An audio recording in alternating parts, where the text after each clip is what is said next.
morning, Florida parents. We are here live on Florida's Children News. Today we will be discussing bed sharing and whether or not it's safe or if it increases the risk of sudden infant death syndrome, better known as SIDS. The articles we will be discussing are: Is bed sharing beneficial and safe during infancy? A systematic review. And additional information from NPR's Is Sleeping with Your Baby as Dangerous as Doctors Say? For those unaware of what bed sharing is, it is when the newborn is kept in the same bed as the mother when sleeping. And according to the NPR article, since 1993, the practice of parents bed sharing in the U.S. has grown from 6% to 24% in 2015. The purpose of the systematic review is to rule out whether bed sharing is safe and beneficial to the child or if it is more harmful. In the review, 21 studies were conducted, 13 of which were about SIDS and bed sharing. 8 were about breastfeeding and bed sharing. The studies were collected from developed countries: the United States, Myanmar, Aboriginal, Japan, Hong Kong, Bangladesh, United Kingdom, and New Zealand. The results were almost consistent throughout all 21 studies.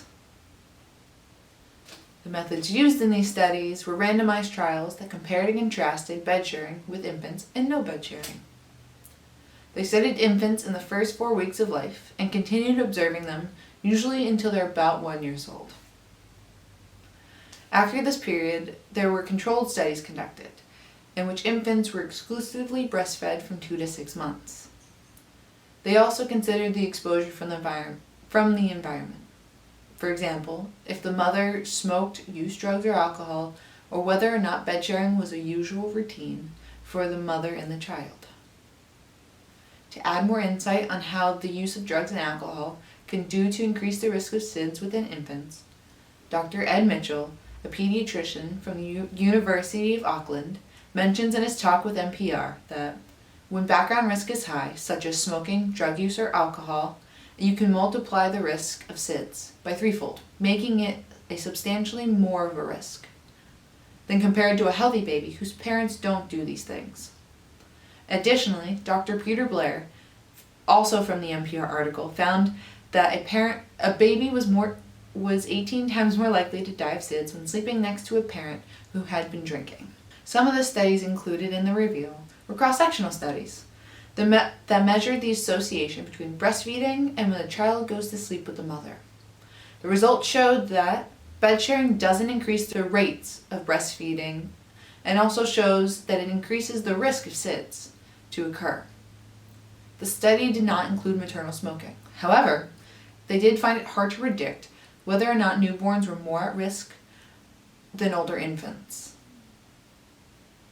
It should also be noted that Dr. Lori Fieldman-Winter, who's a pediatrician and member of the AAP's Task Force on SID, adds, quote, "We have provided the best guidance we can around how to alter the bed in a way we think may work to reduce the risk of SIDS," end quote. In addition to Fieldman-Winter's statement, Dr. Ed Mitchell, mentioned earlier, brings up an important fact that a healthy baby whose parents didn't smoke, drink, or use drugs but who bed shared with their child, the child was more likely to get struck by lightning in their lifetime than to die of SIDS. In conclusion, both studies showed that bed sharing does indeed make SIDS a higher risk to occur in your child. There needs to be more research on SIDS, since a higher risk in regards to bed sharing, breastfeeding, hazardous environments, and other circumstances.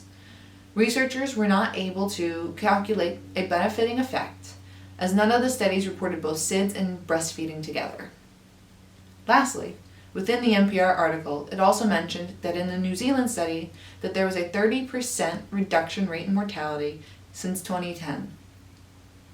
This reduction rate in mortality, according to Dr. Mitchell, is because, quote, "We are now talking about safer bed sharing and that it takes the steam out of the controversy," end quote.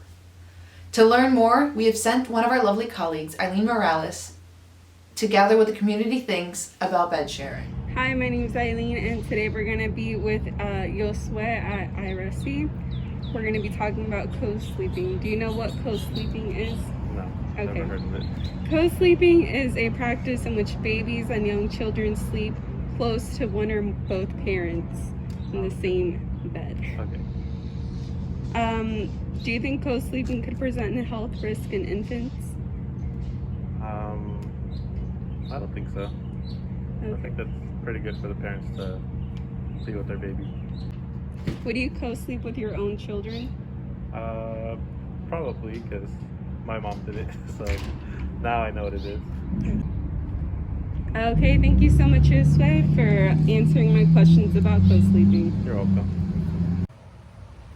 Here I am today with Daisy in Fort Pierce, and we will be discussing her thoughts on co-sleeping. What are your thoughts on co-sleeping, Daisy?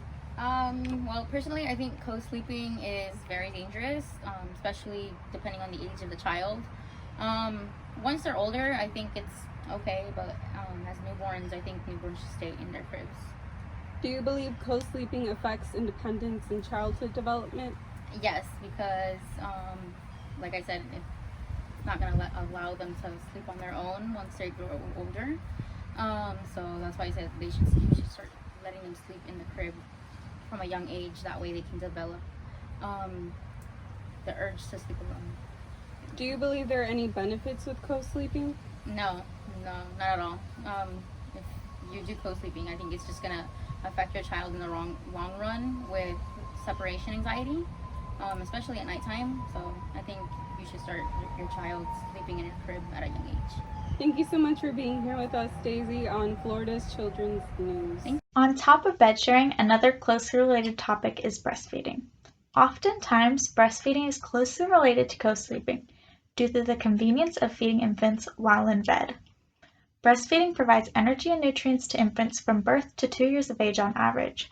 The article Breastfeeding is a position statement by the Association of Women's Health.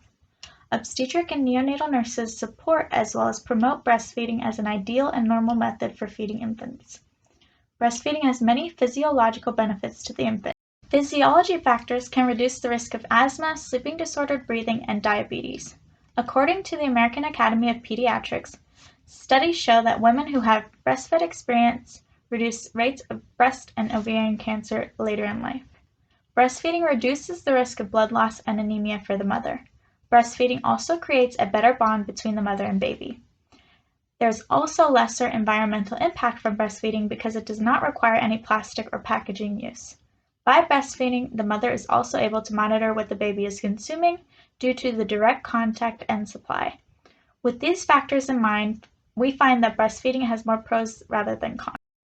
Now to our reporter in the field. She'll be interviewing citizens on the topic of breastfeeding. Questions include, but aren't limited to, what are your thoughts on breastfeeding? Do you think mothers breastfeed their children because it brings a closer bond to them? What was your experience with breastfeeding?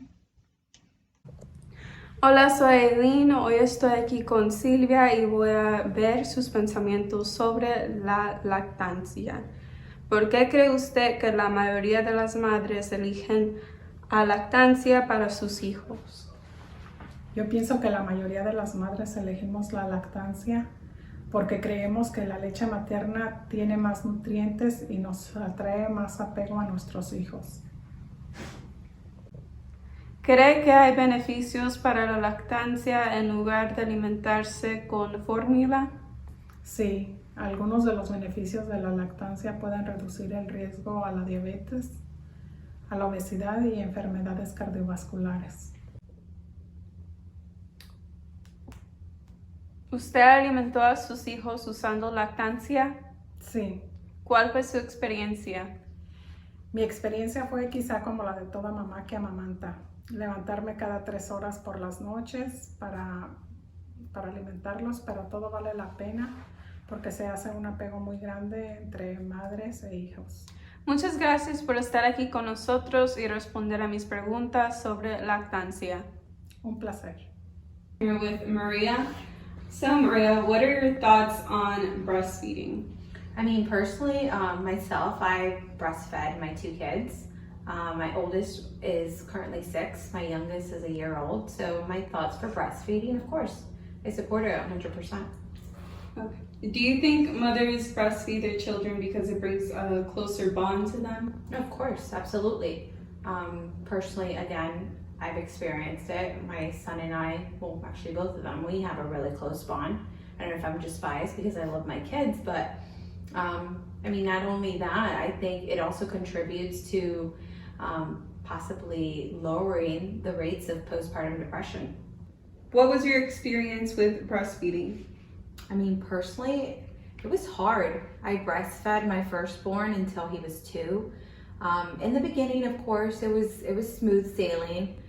Towards like around the 6-month mark, when he was sleeping a lot longer, they didn't really explain to me in the hospital that the more he slept, the more obviously your body's still going to produce all this milk, and you're going to develop all these knots and all these lumps inside your breast. So I struggled. I thought about quitting, but I knew that the pros outweighed the cons, and I stuck through it. Okay, thank you so much, Maria, for your thoughts on breastfeeding. Thank you, Eileen. That concludes this week's segment of Debates on Upbringing. Tune in next week where we'll be debating and outweighing the pros and cons of bottle feeding. This is Florida Children's Network. I'm Sophia Fry, signing out.